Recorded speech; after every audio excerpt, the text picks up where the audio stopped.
When you do meditate together with your spouse or with your children, you cannot very long entertain any dislike.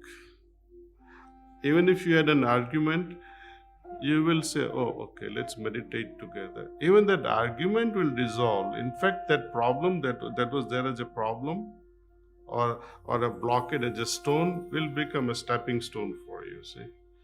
Well, when mind is already stressed and already in turmoil, there is very little thing you can do. You can calm yourself a little bit, but not a whole lot. Meditation, to me, it's like a vaccination. It's preventive. Once depression starts, once anxiety starts, once the stress begins, and let us see, you meditate.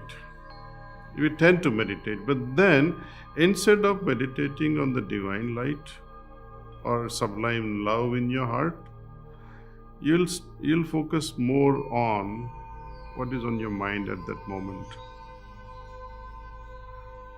See, and that can spoil the entire meditation. And in fact, you will spiral into those causes that caused stress, that cause anxiety.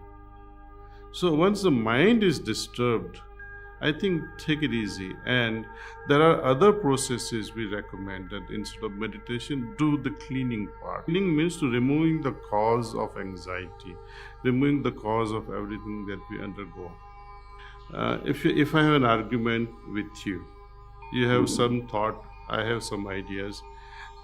And what will happen as a result of these two different approaches? It will form a knot.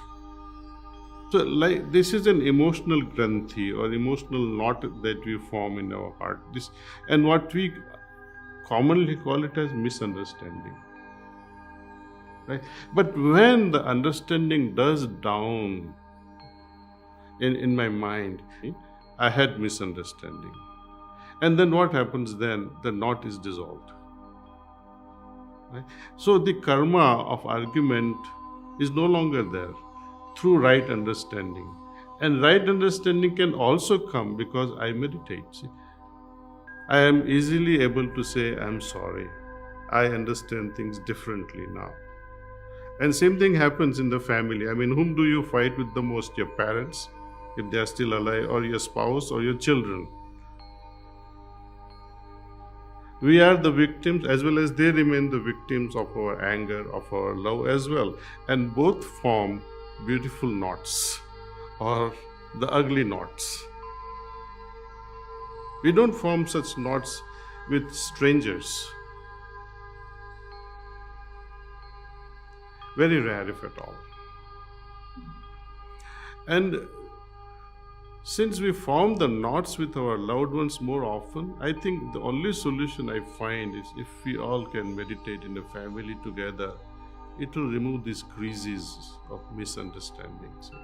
When you do meditate together with your spouse or with your children, you cannot very long entertain any dislike.